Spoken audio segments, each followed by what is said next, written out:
Futebol das Arábias, o podcast semanal onde falamos do futebol brasileiro com Leonardo Mataruna e do futebol português com Pedro Correia, passando pela Arabian Gulf League diretamente do Dubai.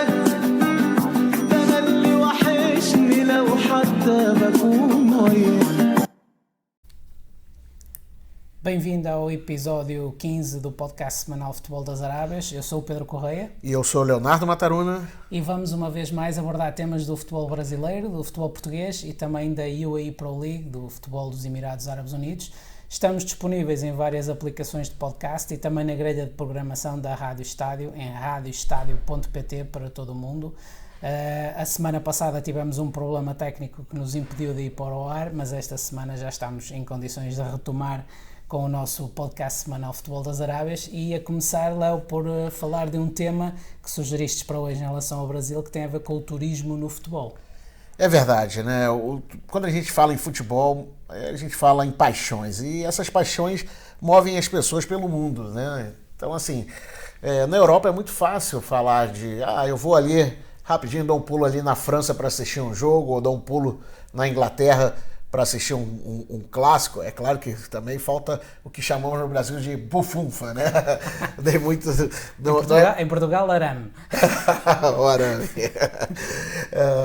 E aí falta ali a questão financeira, que muitas vezes é um impedimento para essa mobilização e o aproveitamento não só do jogo de futebol, né, mas também para conhecer outras cidades ao redor do mundo, né? Mas sim, a gente acabou vendo isso muito na época da Euro, que aconteceu em Portugal. Sim. Muitos turistas de outros países indo e acabava o jogo e iam embora ou ficavam um dia a mais, né? Eu creio que houve muitos que ficaram para conhecer, pelo menos na realidade que eu vivi mais de perto, que foi na realidade do Porto, não é? Lembro perfeitamente dos holandeses andarem pela cidade, dos espanhóis, estavam facilmente identificados com as camisolas, com as camisas, não é? Com as camisas das seleções deles, e de facto aquilo até foi na altura do São João, que é uma grande festa, isto para quem está no Brasil, obviamente é uma grande festa na cidade do Porto, e eles integraram-se na festa e andaram por ali juntamente com os portugueses. Foi um ambiente muito engraçado. Eu guardo com saudade os tempos do Euro 2004 em Portugal. Foi muito bom, né? E eu tive a oportunidade de acompanhar quando teve a Euro na Suíça, né? Aqui também muitos participantes, muitos adeptos iam e voltavam, né? E recentemente a gente viu aqui o Flamengo, né, jogando na Copa do Mundo da Copa do Mundial de Clubes, e tantos flamenguistas que viajaram e invadiram a cidade de Doha para acompanhar a final, né? Teve muita gente aí vendendo literalmente carro, casa, e outros que parcelaram em 12 vezes, 24 vezes e até 36 vezes. Um amigo meu me confidenciou isso. Mas o que é interessante é que eles puderam aproveitar para conhecer as instalações que vão ser utilizadas na Copa do Mundo, e também para fazer aquele turismo, quebrando uma série de mitos em relação à região das Arábias. Qual foi o feedback deles, Léo? Olha, foi um feedback muito positivo, onde tudo realmente funcionou, né? Eles ficaram até bastante impressionados com a questão, por exemplo, da venda de bebidas alcoólicas, que em países árabes é restrito, né, apenas a hotéis e algumas áreas. Mas eles ficaram impressionados que as fanzones, né, que foram organizadas para os turistas que não podiam acessar os estádios, tinham uma demanda muito grande, mas tinham um único inconveniente, que era estar fora da rota da cidade, ou seja, ficava ali cerca de 1 hora, 1h20 afastada do centro, né? E esse afastamento se dá justamente para tentar desmobilizar a massa que vai para o estádio, né, da massa que não tem ticket e precisa assistir o jogo. E também pela questão da venda das bebidas alcoólicas, que dentro da fanzone acontecia tranquilamente, né? Sim, e isso obviamente para o torcedor estrangeiro, não é? Para o torcedor do Oeste é um fator muito importante. Eu creio que sim, que a questão das bebidas vai ser importante. E aí, ligado a isso, tem a questão também dos patrocinadores, né? Que os grandes patrocinadores das competições de futebol são distribuidores de bebidas. Então, tem que marcar presença, não é? Tem que marcar presença. Exatamente. Mas eles ficaram bem felizes. E um episódio até que me marcou, assim, foi bem curioso, foi que muitos torcedores foram até a porta do hotel onde o Flamengo estava hospedado e aí, aos poucos, ali, 4 horas antes do jogo, na expectativa... Léo, eles queriam ver Jesus, não é? Numa terra árabe, eles queriam ver Jesus. Muito bom. Muito bom. Eles estavam ali naquela expectativa de ver Jesus e João de Deus. O Jorge. E também todo o elenco do Flamengo. Mas, infelizmente, né, eles estavam ali reclusos e não conseguiam ter acesso. Tanto os jogadores que queriam também estar interagindo, eu sei disso porque o Gabigol revelou isso publicamente, né? Mas também os torcedores queriam esse afago junto a todo o elenco. E aí um fato curioso, né? Que aproximavam-se as horas do jogo e mais gente na porta do hotel, mais gente e aquela confusão, até que sai o gerente do hotel e fala assim: olha, tem um lugar aqui que estão oferecendo bebidas, eu já mandei vir mais de 20 ônibus aqui para levá-los todos e com uma certa cortesia para vocês. E curiosamente era um português, né? Tinha que ser. Esperto. E aí ele conseguiu rapidamente movimentar aquela massa que estava ali. Deu jeitinho brasileiro. Um jeitinho brasileiro. Um português deu um jeitinho brasileiro. E realmente as pessoas acabaram indo. Mas, por se falar em Catar, vale lembrar que o Catar inovou esse ano com o lançamento de um dos estádios, que é o Al Bayat, né? Bayat, em árabe, quer dizer casa, minha casa, né? O tia minha. E é um estádio onde os camarotes, né? A área VIP, ela é destinada, que também chamada de Skybox, ela é destinada a quartos de hotel. Ou seja, os camarotes, isto agora traduzindo para o português, são transformados em quartos de hotel. Isso é um conceito, eu tenho ideia de já ter ouvido isso do Brasil também. Sim, no Brasil foi feita uma experiência junto ao Mineirão, né, o estádio do Mineirão, com uma rede hoteleira. O Mineirão onde joga o Atlético Mineiro e o Cruzeiro, não é? E também foi realizado já no Bayern de Munique. Existe até agora no Bayern de Munique uma área destinada à hotelaria. Não sabia. A diferença entre o Bayern de Munique e esse estádio é que a capacidade para acomodar pessoas nesse estádio no Catar é muito maior. Só que durante a Copa do Mundo esses quartos serão desmobilizados, ou seja, estarão vazios, serão apenas camarotes. Quem quiser vivenciar a experiência, o estádio já está aberto. A visita e a hospedagem. Mas se quiser dormir tem que ser agora. Tem que ser agora, antes do Mundial. Antes ou depois, do Mundial. Ou depois do Mundial. Né? E interessante que geralmente, né, os estádios têm uma capacidade muito grande, né, e existe aquela preocupação depois do evento. O que vai fazer? Quem é que vai manter? Como é que vai ser feito?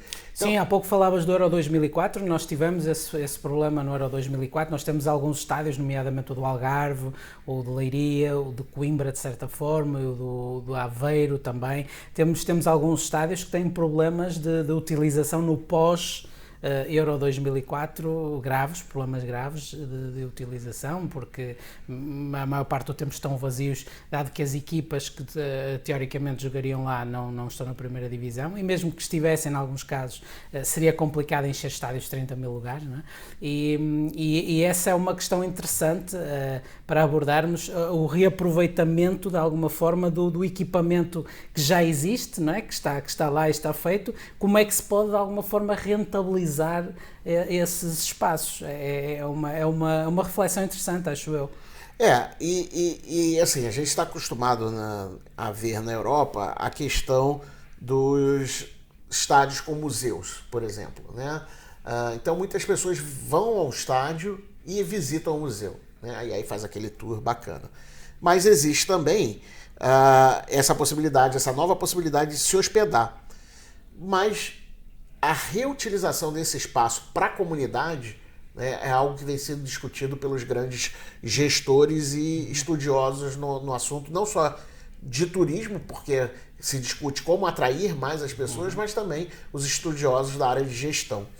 E o interessante é que esse estádio, que durante a Copa tende a abrigar 60 mil pessoas, depois da Copa ele vai abrigar apenas 30 mil pessoas. Então vão reduzir 50% da capacidade. 50% da capacidade, e vai ser utilizado um outro propósito que eles ainda não revelaram na integridade, mas será a construção, a gente já sabe aí porque tem umas fontes que sempre nos passam as informações, será o desenvolvimento de um espaço de entretenimento e lazer, utilizando restaurantes e um espaço para e-sports, ou seja, os jogos eletrônicos, né?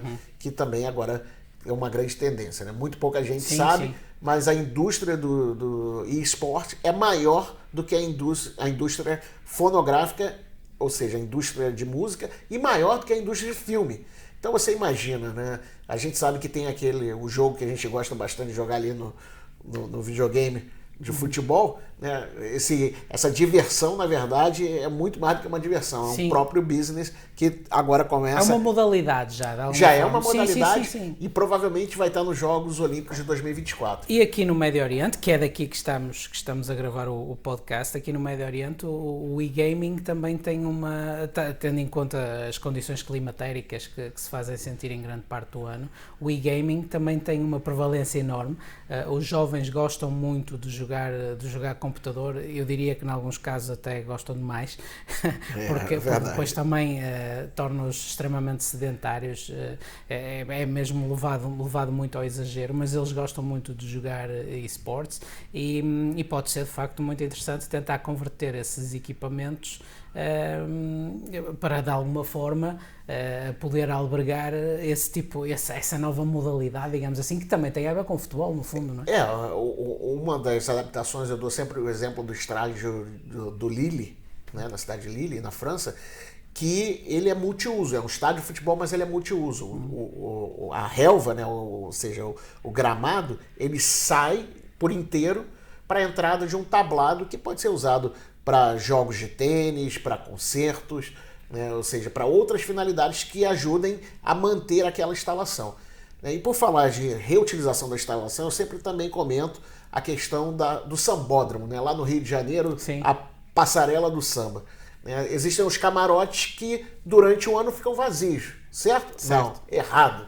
Durante o ano eles não ficam vazios, eles são convertidos, Pedro, em salas de aula. Muito bem. Eles viram uma escola. Muito bem. Né? Muito bem, uma excelente ideia. E aí nada melhor do que também associar, né, cursos, né, de formação de gestores, faculdades, dentro dos estádios de futebol.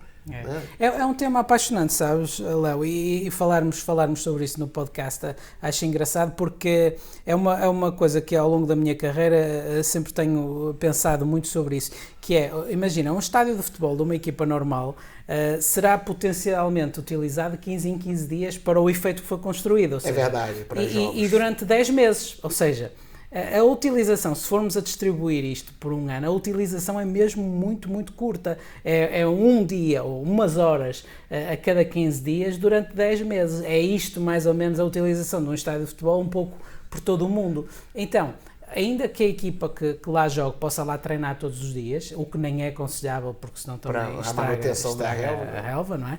Mas mesmo que isso aconteça, aqui, são muitos lugares vazios, sejam 5, sejam 10, sejam 15 ou sejam 50 mil lugares, são muitos lugares que estão ali vazios, é um equipamento que não está a ser totalmente aproveitado durante grande parte do tempo, portanto é uma reflexão interessante, e isso que tu disseste do Lille é de facto interessante, porque se pode converter o estádio de futebol facilmente numa plataforma de espetáculos para concertos, e depois voltar a ser um estádio de futebol, ou seja, há ali uma versatilidade do equipamento que permite que a utilização das bancadas seja muito mais efetiva, porque uma vez tive um arquiteto muito famoso que me confidenciou, que não é propriamente uma confidência, mas que cada lugar vazio num estádio custa muito dinheiro ao clube proprietário desse estádio. É verdade. E eu não tinha essa noção, ou seja, eu tinha a noção que assim que o estádio fosse construído havia aquele valor de construção, mas aquilo que ele me transmitiu é que a cada dia que passa, a cada ano que passa, a cada mês que passa, em que o lugar não é preenchido regularmente, aquilo tem um custo que reverte para o clube. Eu nunca tinha refletido sobre isso, mas de facto é verdade. E portanto, essa reutilização do estádio para outros efeitos, acho que é muito interessantíssima, é uma reflexão interessante de termos, não é? E baseado nessa questão da redução dos espaços vazios, né? Como eu tinha falado, o estádio foi desenvolvido para ter 60 mil lugares e está sendo reduzido a 32 mil. O do Qatar, o estádio do Qatar. Do Qatar. Al Bayat. Essas cadeiras que vão ser removidas vão ser doadas para o próximo organizador do Mundial. Muito bem. Né? O que foi feito com os Jogos Olímpicos de Londres. Né? Na verdade, os ingleses não deram as cadeiras. Né? Na verdade, eles venderam, comercializaram. Né? Mas é algo... o Qatar... É uma forma de reciclar os recursos. Exatamente. Né? É a questão da sustentabilidade. Né? A gente sabe que os estádios no Qatar também vão estar todos refrigerados, apesar de serem abertos no seu topo.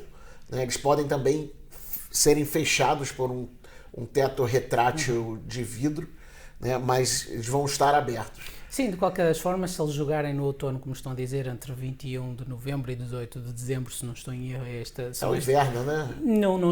Não está frio como na Europa, obviamente, nem pouco mais ou menos, mas também não está um calor que não se consiga jogar sem ar-condicionado, não é? Estamos a falar de temperaturas entre os 25 e os 30 graus, as máximas.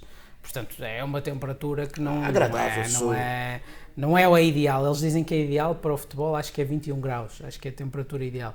Mas pronto, também não é uma temperatura astronómica, não são 40 e tal graus de temperatura, não é? É verdade. E vale lembrar ainda sobre o Al Bayat é que os padrões são de hotéis 5 estrelas. Né? Isso é ótimo. Então, impressiona bastante toda a estrutura que é feita em mármore, né? E o telhado é uma imitação das tendas que são utilizadas no deserto. É um toque das Arábias. É um toque das Arábias, né? E aí os assentos em vermelho e preto. Que é uma cor que eles usam muito, de facto, nas tendas deles, é verdade. É verdade. E aí isso traz aquela ligação cultural, né, do país com o esporte. Né? Então o turista ele consegue não só... Vem experienciar também isso, não é? Exatamente. É interessante. Ele vai ter essa oportunidade de conhecer um pouco mais da cultura árabe, visitando o interior. Ou seja, daí o turismo no futebol, ou seja, através da visualização de um torneio desportivo, neste caso de futebol, a pessoa também vai acabar por ter um contacto com uma cultura muito diferente daquilo que está habituado, porque a verdade tem sido esta, tirando os campeonatos feitos na Ásia, normalmente a cultura vigente é a cultura do Oeste, não é? Mesmo na África do Sul é uma cultura altamente influenciada pelo Oeste. Aqui neste caso, apesar de haver uma influência grande do Oeste, como em tudo, há de facto diferenças interessantes que vão ser ainda mais visíveis segundo aquilo que estás a dizer, não é? Acho que é interessante o que estás a dizer. E agora, assim, para fechar as novidades do Al Bayat, imagine que esse estádio vai ter um lago, né, ainda, uma pista de corrida para cavalos e camelos, uma outra pista para camelos ao entorno, uma pista de ciclismo, playground e uma super área com aparelhos de musculação para a população. Fechando o pacote, uma novidade que realmente eles inovaram. Vai ser o primeiro estádio no mundo a ter um hospital dentro do estádio. Ou seja, é realmente reutilizar o espaço em prol da comunidade e em prol também do turismo, porque eles pretendem gerar nessa região um centro de... Um hub, não é? Criar o que um centro de reabilitação esportiva e tratamento de algumas doenças raras, para que mais pessoas também, além do turismo esportivo, possam fazer o turismo médico. Léo, uma questão que te queria falar antes de irmos a Portugal. Em relação ao Mineirão, como é que ficou a questão da utilização dos camarotes enquanto quartos? Continuam a fazer? Deixaram de fazer? Tens alguma ideia de qual é a realidade? Então, em relação ao Mineirão, foi na verdade, uma atividade experimental, Ok. né? Não foi oficializada a longo prazo, né? Então, foram alguns camarotes que foram selecionados, mas não foi à frente, não foi à frente, pelo que eu entendi. Mas o Bayern de Munique é um excelente exemplo de que continuam a fazer, de que é possível e é rentável. É interessante, é interessante. E aí vamos pegar então, já que dali do Bayern de Munique, vamos pegar o avião, já estamos aqui na Europa, e aterrissar em Portugal e comentar um pouco sobre os resultados da última rodada ou da última jornada, Pedro. Tivemos uma jornada muito interessante em Portugal. Portanto, foi a última jornada da primeira volta. Não sei como é que vocês dizem, a última ronda da primeira rodada. Opa, agora tu me complicou, porque eu fiquei agora. Portanto, a primeira volta acabou. Portanto, foi a última jornada da primeira volta. Isto em brasileiro, português do Brasil. Eu fiquei complicado. Agora eu já nem sei mais. Você conseguiu me complicar. É a última rodada da primeira ronda. Então, será mais ou menos por aqui. É a última rodada da primeira etapa. Da primeira etapa. Então tivemos vários jogos interessantes, começando pelo último, que foi o Rio Ave 2, Boa Vista 0. O Rio Ave continua numa boa campanha, com um acidente ou outro percurso por aqui e por ali, mas está a fazer uma boa campanha no geral. Acabou por vencer sem grande dificuldade o Boa Vista em casa. O Paços de Ferreira 0-0 com o Gil Vicente, um bom resultado para o Gil Vicente, um resultado mais ou menos para o Paços de Ferreira. O Gil Vicente também a fazer uma época excelente, tendo em conta aquilo que eram as expectativas ao início, na medida em que foi uma equipa completamente formada de novo e está a fazer um campeonato ali tranquilo ao meio da tabela. Foi buscar um ponto fora e foi impedir que o Paços de Ferreira ficasse com os 3 pontos. Portanto, isto depois nas contas finais também pode ser interessante, como o treinador do Gil Vicente, o Vítor Oliveira, disse no final na flash interview. O Famalicão Famalicão. E agora, como é que foi o Famalicão? Olha, duas equipas muito interessantes. O Famalicão, um resultado de alguma forma decepcionante, tendo em conta aquilo que tem sido a carreira do Famalicão este ano, mas um resultado que ao mesmo tempo também tem algo de interessante da parte do Marítimo. O Marítimo trocou o treinador e desde que trocou o treinador, tirando o primeiro jogo em que perdeu na Luz com o Benfica, pronto, que é um resultado perfeitamente normal, não mais perdeu. Ou seja, eu penso que em 6 jogos, são 5, os últimos 5 dos últimos 6 jogos, são os últimos jogos treinados pelo José Gomes. O Marítimo, tirando a Luz, não perdeu mais. E acabou por ir buscar um ponto fora num campo extremamente difícil. Fez um jogo interessante, tendo em conta aquilo que o Famalicão está a produzir. O Famalicão jogou aquilo que é o costume. Teve uma falha no golo do Marítimo, tanto que há ali uma má intervenção de um defesa que também permite que o avançado Marítimo se isole e faça o golo, e depois teve dificuldades em conseguir fazer o golo. Já fez o golo nos descontos. Mas não tira mérito nem brilho nenhum àquilo que é uma primeira volta histórica do Famalicão. O Famalicão acaba a primeira volta em 3º lugar. Portanto, muito bom.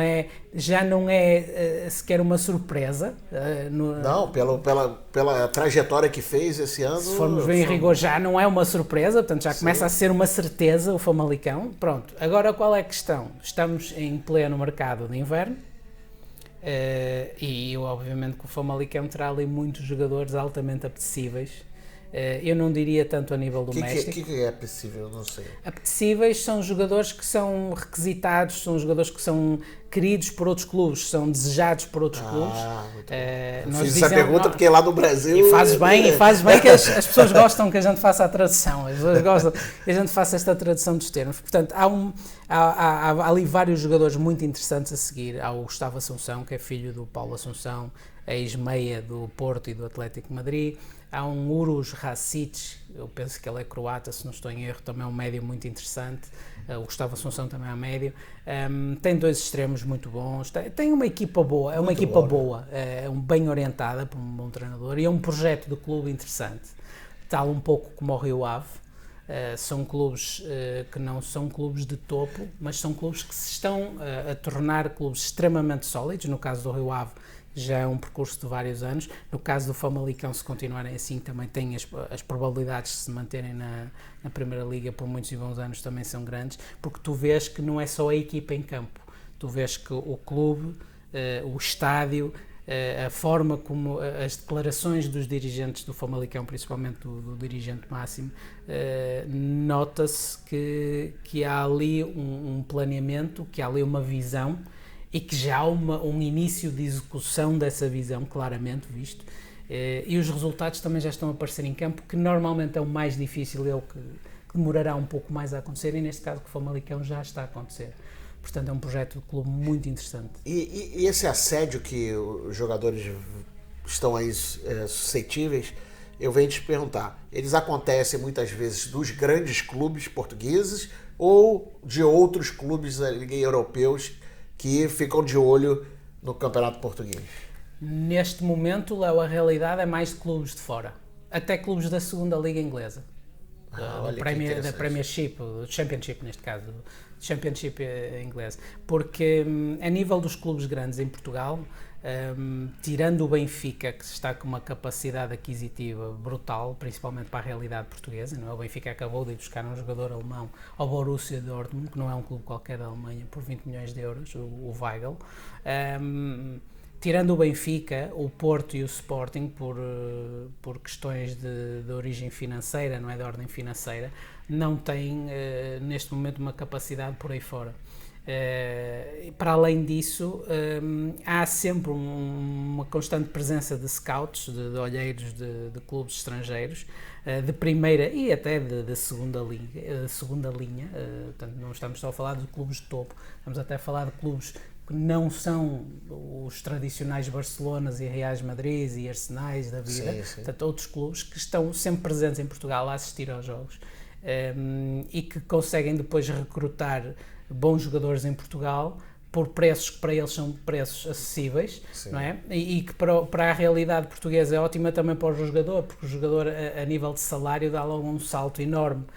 Nós temos muitas vezes jogadores até irem para o leste europeu, ou para a Grécia, ou para o Chipre, agora ultimamente nem tanto, principalmente para o Chipre, mas para a Grécia temos jogadores a emigrarem para essa paragem, porque vão oferir salários em clubes que não têm a mesma reputação de alguns clubes em Portugal, mas que conseguem pagar muitas vezes mais do que os jogadores estão a oferir em Portugal. Portanto, neste caso, o Famalicão, e isso é assumido pelos dirigentes, o que eu acho também muito interessante, não só a ideia em si, mas a assunção dessa ideia, que o Famalicão vai procurar jogar de uma determinada maneira, o que está a acontecer, para promover os seus ativos, neste caso os seus jogadores, de forma a que clubes de fora venham a recrutar. Ou seja, não é só a questão desportiva de ter bons resultados desportivos, que eles também procuram, mas é também um modelo de negócio. E é isso que eu acho que é interessante.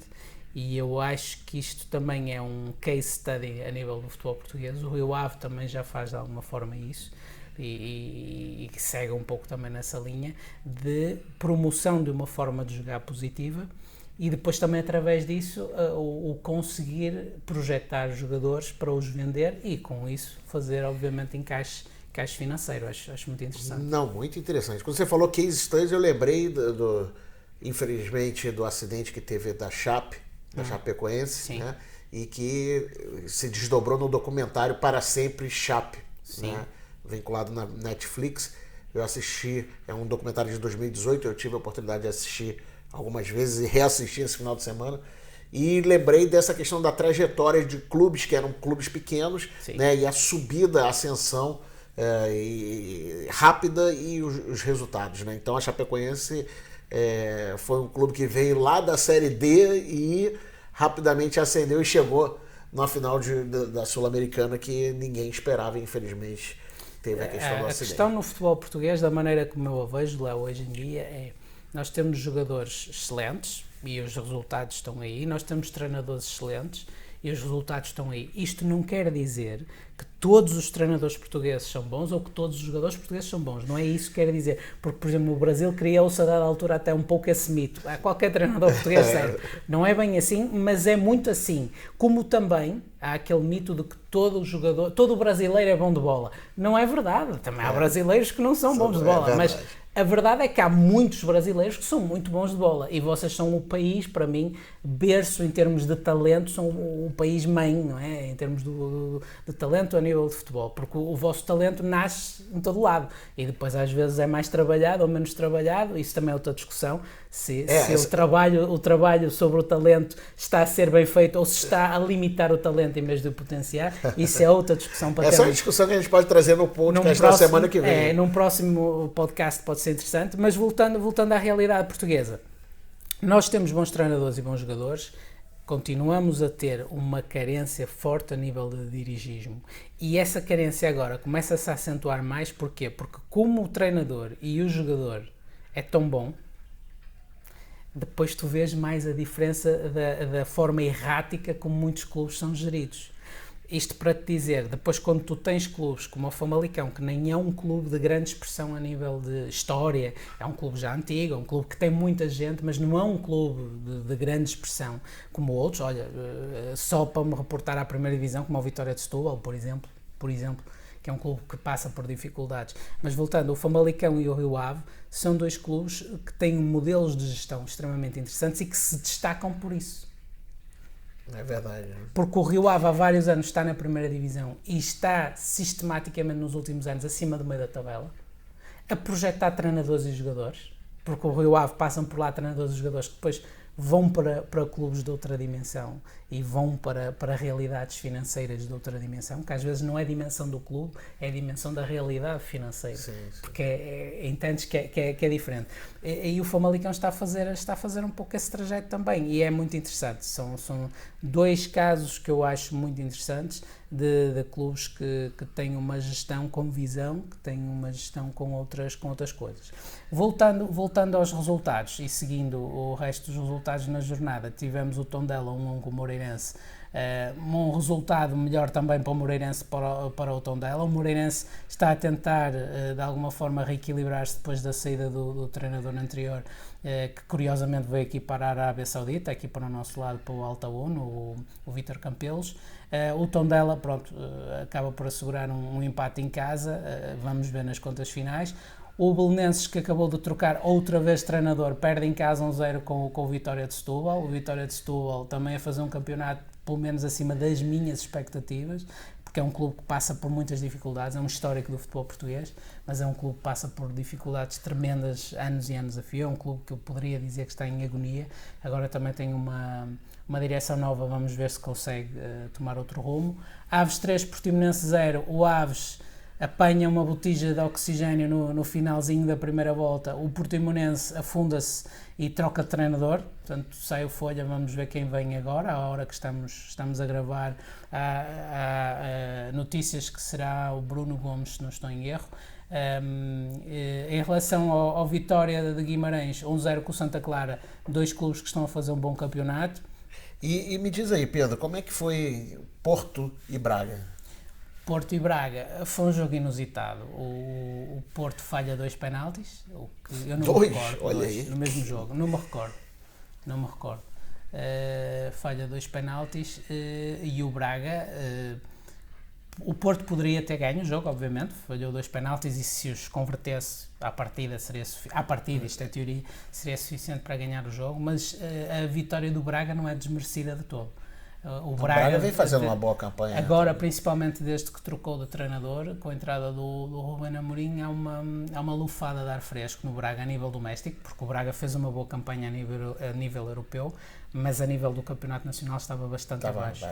E melhorou bastante e foi uma vitória muito interessante para o Braga e foi uma derrota de alguma forma preocupante para o Porto, tendo em conta aquilo que se passou no grande jogo da jornada, no derby eterno e no clássico, onde o Benfica vai ao Sporting vencer 2-0 num jogo que venceu dentro da casa. Sim, num jogo que não foi fácil para o Benfica, nunca é. Estes jogos são sempre jogos bem disputados, mas o Benfica depois acaba por, já nos últimos 15, 20 minutos, conseguir vencer o jogo. E é uma vitória que eu considero justa, embora acho que o resultado mais justo teria sido o empate, porque o Sporting não jogou tão bem como jogou contra o Porto, mas também não jogou tão mal que merecesse perder por 2-0, mas o Benfica, uma equipa muito eficaz, muito compacta em campo, que por vezes é dominada, mas que normalmente controla. Foi o caso no jogo com o Sporting, que teve alturas em que o Sporting esteve por cima, mas o Benfica dá sempre a sensação de ter o jogo controlado. Dá sempre essa sensação. Pode ser apenas uma perspectiva, mas dá essa sensação. Acaba por vencer, o que faz com que, isto para resumir agora a situação em Portugal, antes de passarmos para os Emirados, o Benfica tem uma vantagem de 7 pontos sobre o Porto, e em breve vão jogar Porto e Benfica. Eu acho que não está nada resolvido, o próprio treinador do Benfica diz isto várias vezes. O ano passado o Benfica, por esta altura, tinha uma desvantagem de 7 pontos e conseguiu ser campeão. Agora eu creio que o jogo no Dragão vai ser decisivo. Se o Porto não conseguir ganhar o jogo, o Benfica fica muito perto, muito perto. Se o Porto conseguir ganhar o jogo, reaviva um bocadinho. Se o Benfica ganhar, eu atribuiria 99% de certeza que o Benfica poderá ser campeão, salvaguardando que muita coisa pode ainda acontecer até ao final, mas acho que é um pouco isso. Qualquer resultado que não a derrota deixa o Benfica muito perto. Nesta altura acho que o Benfica está muito confortável, está extremamente confortável, até que não precisa do jogo, não é? Mas é esse jogo aí que pode definir ali o finalzinho da... Partindo do pressuposto que até lá, que faltam 1 ou 2 jogos até lá de campeonato, creio que só falta 1, até lá que ninguém perde pontos, ou seja, que a distância se mantém. Portanto, vamos ver o que é que acontece, mas até lá vamos aguardar. Pedro, interessante aí essa reta final do Campeonato Português, mas queria saber com você agora em relação a questão da Taça da Liga. Taça da Liga, vamos ter a Final Four agora nestes próximos dias. Vamos começar primeiro com 2 jogos, portanto com as meias finais. Vai ser Braga Sporting e depois também Vitória de Guimarães Porto. Meia final é semifinal. Semifinal, exato. Semifinal, okay. Pronto, depois quem ganhar dos 2 jogos vai à final. Braga com o Sporting. O Braga joga em casa, portanto a Final Four é disputada em Braga, no Estádio da Pedreira. Não sei se já lá estiveste, aquele estádio que fica no meio é um estádio muito interessante de visitar. O Braga, muito frio, mas é interessante de visitar. O Braga joga com o Sporting e joga em casa e está numa fase excepcional. Atribuo algum favoritismo ao Braga. O Vitória de Guimarães com o Futebol Clube do Porto. O Vitória de Guimarães tem uma massa associativa fortíssima, seguramente vão marcar presença em Braga em grande número, na casa do rival, o grande rival do Vitória de Guimarães, que é o Sporting de Braga. E o Porto vem desta fase em que perdeu com o Braga. O Porto, normalmente, o caráter do Porto é de reação violenta às derrotas, ou seja, violenta no sentido de jogar. Quem vier a seguir paga o pato, não é? Vamos ver até que ponto é que o Porto consegue fazer isso, é essa mística que o Porto normalmente tem, pelo menos através do treinador, terá seguramente. Pode vir ao de cima, mas vão ser 2 jogos interessantíssimos. O Vitória de Guimarães está a jogar muito bem também. Obviamente não tem as armas do Porto, mas está a jogar muito bem. É uma equipa que joga futebol positivo. Não estou à espera de um Vitória de Guimarães a defender. Portanto, são 2 equipas que se vão tentar agredir, entre aspas. Não é? Vão para cima, né? Vai ser um duelo dos gladiadores. O Braga Sporting, também conto que seja um jogo muito aberto. Vamos ver até que ponto é que o bom momento do Braga se vai conseguir sobrepor ao Sporting. Pronto, e depois quem ganhar destes 2 jogos passa para a final da Taça da Liga. Então vamos deixar aí a Taça da Liga agora e pegar o nosso avião e voar diretamente para os Emirados Árabes, onde nesse final de semana tivemos a final da Arabian Gulf Cup. É verdade. Tivemos os 2 a oportunidade de assistir ao jogo. É verdade. Ao vivo, não é? Acompanhei o Pedro lá no Instagram o tempo todo, transmitindo e entretendo os fãs Né? Tentámos promover o jogo, não é? Sim, sem dúvida. Principalmente sem dúvida. junto da comunidade de expatriados nos Emirados. Pronto, e foi um jogo de casa cheia. O jogo aconteceu no estádio neutro, né? No estádio do Al-Wassa. Embora tenha sido no Dubai, porque eram as duas equipas do Dubai, portanto o jogo também foi no Dubai, mas foi em estádio neutro. E o Zabel Stadium, que é o estádio do Al-Wassa, pôde receber esse clássico, né? E assim fomos surpreendidos com o número alto de torcedores, né? É verdade, foi estádio cheio. Foi uma festa muito bonita. Sim, acho que houveram muitas iniciativas interessantes, houve uma animação interessante, houve um cuidado interessante na promoção do jogo em si. Portanto, foi uma jornada de boa promoção do futebol aqui nos Emirados. Foi um derby do Dubai, portanto é uma final feliz para os organizadores neste caso, porque são duas equipas do Dubai, portanto há esse extra, não é? De haver também depois aquilo que se chama em inglês o bragging rights, não é? Os direitos de gozo em português e em brasileiro não fica muito bem, mas pronto. Os direitos de gozar, neste caso, com o adversário por ganhar. Eu sei que isto em brasileiro não soa tão bem, mas em português é assim que se diz, não há outra maneira. E pronto, e havendo essa disputa por ver qual era a equipa que saía por cima no Dubai, a vitória acaba por sorrir ao Al Nassr, curiosamente com uma intervenção muito grande de um português. Sim, Tozé. Com um dos golos mais rápidos da história do futebol dos Emirados. Eu ia comentar isso exatamente agora. Poucas pessoas conseguiram ver o gol. Você acredita nisso? Eu não vi o gol. Eu não vi o gol. Sou sincero, não vi o gol. Porque foi tão rápido. Não vi o gol. Não vi o gol. A própria realização da televisão não estava a focar no gol. Estava a focar na câmara de cima, não é? Na câmara na aranha, que nós chamamos aranha. A aranha é o drone? É o drone, sim. É um drone, mas é um drone que portanto, tem uns arames pendurados nas torres do estádio.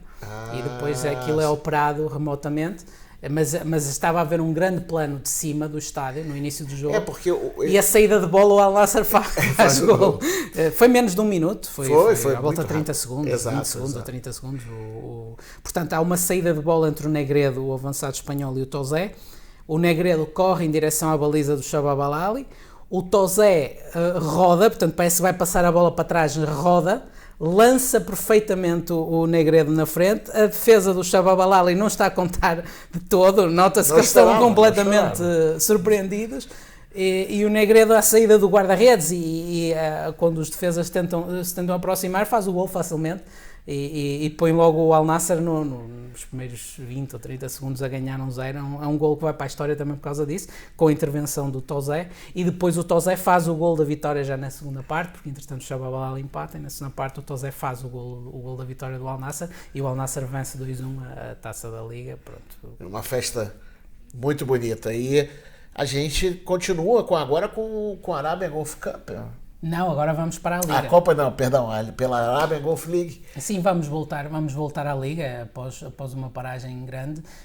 Pronto, vamos ter alguns jogos interessantes. Eu vou rapidamente dar uma passagem pela planificação da próxima jornada, antes de irmos às questões das transferências, etc. Portanto, vamos ter no dia 23, que é uma quinta-feira, às 6h30, vamos ter 2 jogos, Corfacan com o Al Ain e o Al Wasl com o Calba.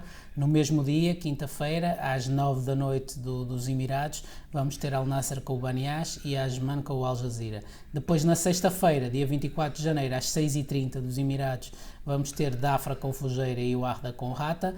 E também na sexta-feira, mas às 9 da noite, vamos ter o Shabab Ali com o Sharjah. Portanto, estes são os jogos da próxima jornada. Em relação a mercado de transferências e a novidades aqui é que vamos ter... Tivemos uma balançada agora, hein? Tivemos. Ocorreram 2 naturalizações. É verdade. E isso é um fato muito importante, porque existe uma certa resistência no país, né, nos Emirados Árabes, em relação a naturalizar atletas. Sim. Né? Diferentemente de outros países da região, sim, né, existe todo um cuidado aqui em valorizar o que é o produto da casa, ou seja, os nativos, né, que representam o universo árabe. Mas com isso, né, se abre uma nova porta, né, Pedro? Sim, o que tu estás a dizer é muito correto, Léo, mas tem aqui há aqui uma ressalva que tem que ser feita. Neste caso em concreto, estes dois jogadores, que foi nomeadamente o Sebastián Tagliabo do Al-Wahda, um argentino que joga no Al-Wahda há mais de 5 anos, e o Caio, que joga agora no Al-Ain, mas esteve no Al-Wasl 5 anos, ou seja, são jogadores que estão aqui há mais de 5 anos. O Caio é o 6º ano, o Tagliabo será o 6º ou 7º já. São casos diferentes de trazeres um jogador e o naturalizares. Sim, mas Os mesmo... jogadores têm história aqui. Não é? Mas mesmo tendo história, a gente sabe que existe uma resistência. Sim, sem dúvida. E atenção, isto tem horas, portanto não sabemos ainda qual vai ser a reação, digamos assim, pública desta inscrição como jogador local, não é? Destes 2 jogadores. Agora, isto abre a oportunidade tanto para o Al-Wahda como para o Al-Ain de inscreverem um novo estrangeiro, portanto vai-lhes dar vantagem competitiva. E poderá haver mais alguns jogadores de outros clubes, nomeadamente o Fábio Lima do Al-Wasl, que pode eventualmente cair na mesma situação. E pronto, isso obviamente vai mexer com o mercado, porque o mercado não tem mexido muito aqui nos Emirados. A nível de treinadores, sim. O Al-Ain também tem agora um novo treinador, curiosamente um português, o Pedro Emanuel, fez um trabalho excelente no Al Tawoun, aqui ao lado na Arábia Saudita, o ano passado. Entretanto esteve no Almeria, que é de investidores sauditas. As coisas não correram muito bem, porque normalmente não há muita paciência. Eles querem resultado rápido. Não há muita paciência, portanto as coisas não correram muito bem. Entretanto ele saiu, mas já tinha feito um trabalho excelente no Chipre. E tinha feito trabalhos excelentes em Portugal, em clubes de média dimensão, pequena média dimensão. O clube maior que treinou foi a Académica, onde ganhou uma taça, mas tirando isso treinou o Estoril e o Arouca e conseguiu levar a patamares altíssimos ambos os clubes. Portanto, vai ser o primeiro trabalho do Pedro Emanuel num clube de dimensão de título nacional. Obviamente, como sempre, e como sabes, o tempo aqui é escasso e tem que se ganhar sempre, não é? Ou quase sempre. Mas eu acho que ele tem tudo para correr bem. Ele tem uma equipa técnica também muito boa, onde entre outros está o Rui Gomes, que eu conheço bem dos tempos do Leixões, portanto acho que o Pedro tem tudo para correr bem. Tirando essa questão das naturalizações, a nível dos jogadores não há muito mais a falar. Há o regresso do Samuel Rosa, que jogou no Fluminense, penso que é das escolas do Fluminense, e que vai voltar ao Rata, onde já esteve há 2 anos. No Corfacan saiu o Bismarck e o Temur. O Bismarck foi jogar no Kuwait. No Kuwait. Pois é um jogador com muito... Eu não sei até que ponto é que o Bismarck é conhecido ou reconhecido no Brasil, tens ideia? Olha, ele aqui no Oriente Médio, não é? Eu não sei a relação dele com o antigo Bismarck, né? Que teve um Bismarck que jogava no Vasco. Sim. Né? Então eu não sei qual é a relação. No tempo do Roberto Dinamite. Exatamente. Não sei qual é a relação, se é filho. Ou é ídolo. Ou é ídolo, do pai. Do pai. Coisa, né? Mas enfim, o Bismarck, ele saiu daqui e já foi jogar a final da Copa do E venceu provavelmente. E venceu, levantou a taça. Eu até comentei aí nas redes sociais, dei os parabéns e ele escuta o nosso programa. Hein? Então um abraço para o Bismarck e boa sorte. Um abraço, Bismarck. Boa sorte. Pronto, o Fujeira foi buscar o Jefferson Assis ao Jazeera United do Egito. Sinceramente não conheço o jogador, mas vamos conhecer em breve. A grande transferência interna é o Ramiz Ismail, que é jogador da Seleção Nacional dos Emirados Árabes Unidos, é um médio defensivo, saiu do Al-Wasl e foi para o Al-Wahda, que neste momento é o clube que está com maior atividade no mercado de transferências, porque foi também recrutar o Fares Juma, que também é um defesa central da Seleção dos Emirados, ao Jazeera. Portanto, o Al-Wahda tem 2 contratações de grande nome até agora. Pronto, depois fala-se de muita coisa, de jogadores estrangeiros, a possibilidade do Caio Lucas, que foi do Al-Ain para o Benfica no verão, voltar também para o Al-Wahda. Portanto, falam-se de muitas possibilidades. E a questão da devolução de jogadores também, né, que estavam emprestados entre os clubes, né? Sim. Há alguma troca. Principalmente os goleiros, né? Isso foi um dos rumores agora iniciais. Sim, porque o guarda-redes aqui, sabes, tem que ser local. Exato. Não há hipótese. Isso é uma coisa interessante, né? Porque não adianta trazer estrangeiro para ser guarda-redes, porque o objetivo é treinar os locais para que possam melhorar a qualidade na seleção nacional. Claro. Eu sou a favor de ter estrangeiros se for para acrescentar em qualidade e preparar o jogador local, os treinadores locais e a própria seleção, no fundo, dos Emirados, que acaba por lucrar com isso, para fazer com que todos possam evoluir e estarem a um nível maior. É verdade. E foi assim o episódio número 15 do podcast semanal Futebol das Arábias. Eu sou Leonardo Mataruna. E eu sou Pedro Correia. E assim, vamos deixando aqui aquele abraço e até a próxima semana. Estamos também disponíveis em várias aplicações de podcast e também na grelha de programação da Rádio Estádio, em radioestádio.pt para todo o mundo. Pode enviar as suas sugestões e comentários para futeboldasarabias@gmail ou gmail.com. Um forte abraço e até semana que vem. Abraço, até para a semana a todos. Futebol das Arábias, o podcast semanal onde falamos do futebol brasileiro com Leonardo Mataruna e do futebol português com Pedro Correia, passando pela Arabian Gulf League diretamente do Dubai. حتى بكون وياك